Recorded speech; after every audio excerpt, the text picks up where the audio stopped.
இந்த சமூகத்தினது பங்களிப்புகள் தேவைப்படுகின்ற அல்லது சமூகத்துக்காக எந்தெந்த விடயங்களில் நாங்கள் தேவையை நாடி இருக்கின்றோமோ அந்த இடைவெளிகளை நிரப்புகின்ற பணிகளை நீங்கள் மிக கௌரவமாக இந்த சமூகத்துக்கு செய்திருக்கிறீர்கள். அதனை கொண்டாடுகின்ற ஒரு நிகழ்வாகத்தான் நாங்கள் இந்த நிகழ்வினை பார்க்கின்றோம். சம் ஸ்ரீலங்கா அமைப்பினால் விருது வழங்கி கௌரவிப்பு. தார்மீக சமூகத்திற்கான சமூக விழிப்புணர்வு அமைப்பான சம் ஸ்ரீலங்கா அமைப்பினால் ஆண்டுதோறும் சமூக சேவை சார்ந்த தனிநபர்களையும் நிறுவனங்களையும் அவர்களது சமூக சேவையை பாராட்டி கௌரவித்து விருது வழங்கி வருகின்றது. இந்த வகையில் இவ்வருடமும் கடந்த பல தசாப்தங்களுக்கு மேலாக எமது சமூகத்திற்கு அளப்பரிய சேவைகளை செய்த சிரேஷ்ட சமூக சேவையாளர்கள், நிறுவனங்கள் மற்றும் சமூக சேவை அமைப்புகளை கௌரவிக்கும் நிகழ்வு நிந்தவூர் பிரதேச சபை கேட்போர் கூடத்தில் அமைப்பின் தலைவர் AJ ஜனூபர் தலைமையில் அண்மையில் இடம்பெற்றது. இந்த நிகழ்வுக்கு தென்கிழக்கு பல்கலைக்கழகத்தின் உபவேந்தர் கலாநிதி UL அப்துல் மஜீத் மற்றும் நிந்தவூர் பிரதேச செயலாளர் சட்டத்தரணி AM அப்துல் லத்தீப் ஆகியோர் பிரதம அதிதிகளாக கலந்து கொண்டனர். நிந்தவூர் பிரதேச சபை செயலாளர் S ஷிஹாபுத்தீன், நிந்தவூர் பிரதேச செயலகத்தின் சமூக சேவை உத்தியோகத்தர் குருஸ் குணரத்னம் ஆகியோர் கௌரவ அதிதிகளாகவும் கலந்து கொண்டனர்.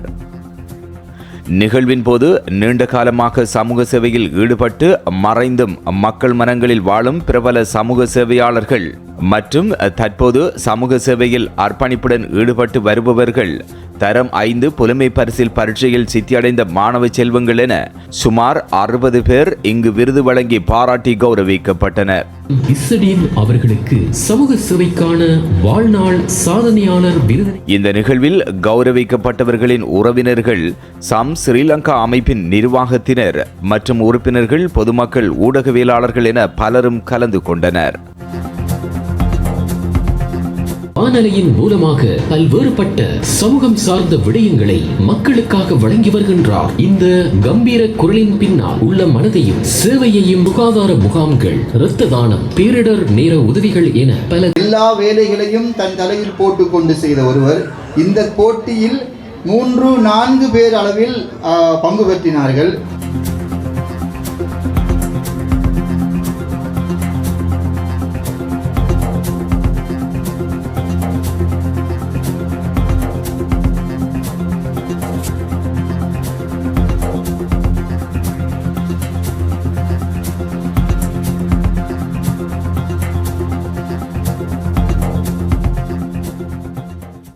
இந்த கௌரவிப்பு நிகழ்வு என்பது மிக சிறப்பாக அமைக்கப்பட்டிருக்கின்றது. அந்த நிகழ்வில் கலந்து கொண்டிருக்கின்ற உங்கள் எல்லோருடைய கௌரவங்களையும் பொருந்திக் கொள்ள இறைவன் பிரார்த்தித்துக் கொள்கின்றேன். இங்கே பல்வேறு துறைகளை சார்ந்தவர்கள் பல்வேறு துறைகளில் இருந்து தங்களது சமூகத்துக்கான பங்களிப்பினை செய்த உங்களுக்கான இந்த கௌரவம் என்பது மிகவும் மனம் கொள்ளத்தக்க ஒரு விடயமாக அமைந்திருக்கின்றது. இந்த பல்கலைக்கழகத்துக்கு வந்து நான் வெறும் 8 வருஷம். இது இந்த தலைவர் அஷ்ரஃபோட வந்து அடிக்கல் நாட்டின் ஆக்கள் எல்லாம் அங்கே இருக்காங்க. ஆனால் அல்லாஹ் தாலா இந்த 8 வருஷத்துக்குள்ளே இன்னும் அந்த கதிரை கொண்டாந்துன்னு சொன்னால் இதுபோல் நல்ல காரியங்கள் தான். எனக்கு தெரியும், அகமட் சார் நான் 5ஆம் வகுப்பில் ஒரு ரூபா காசை புறைக்கு வகுப்பில் நான் சேர்ற கையில் கொடுத்து சார் 1 ரூபா காசு கடை கார் ஏரியான்னு சொல்லி கொடுத்தேன். அப்போ என்ன பாராட்டினார், எனக்கு இப்போ ஞாபகமே. அது மாதிரி நாங்கள் இந்த சமூக சேவையை உன்னதமான சேவையாக நாம் நேர்மையாக எந்த விதமான எதிர்பார்ப்பையும் யாரிடமிருந்தும் பெறாமல் நாங்கள் செய்தோம்னு சொன்னால் ஆண்டவரிடமிருந்து நிச்சயமாக எங்களுக்கு அதுக்குரிய கூலி கிடைக்கும் என்கிற இந்த வசனத்தோட, இந்த திருவாக்கியத்தோட எனக்கு இந்த சந்தர்ப்பத்தை தந்ததுக்கும், என்னை இந்த நிகழ்ச்சிக்கு என்னை வரவழைத்ததுக்கும், இந்த சம்ஸ் நிறுவனத்தின் தலைவர் மற்றும் அதனோடு இணைந்தவர்கள், இந்த ஒரு பிரதேச செயலாளர் அவரும் என்னை அழைத்திருந்தார். அவருக்கும் நான் நன்றி கூறி இந்த இடத்தில் எனது என்னை கற்பித்த ஆசான்மார்களுக்கு அவர்களுக்கு நல்ல தேக ஆரோக்கியம் கிடைத்து அவர்கள் நீண்ட காலம் வாழ வேண்டும் என்றும் இறைவனை பிரார்த்தித்து எனது இந்த சிற்றுரையை முடிக்கிறேன். நன்றி, வசலாம். சேவையாற்றியுள்ள இவர் தனது சேவை காலத்தில் உதவி போலீஸ் பரிசோதகராகவும் பிரதான போலீஸ் பரிசோதகராகவும் காவல்துறையின் பல உயர் பதவிகளை அலங்கரித்து அதிபராக பல்வேறு சேவைகளை பணி நெறியோடும் அக்கறையுரிதம் காட்டி எமது பிராந்தியத்தில்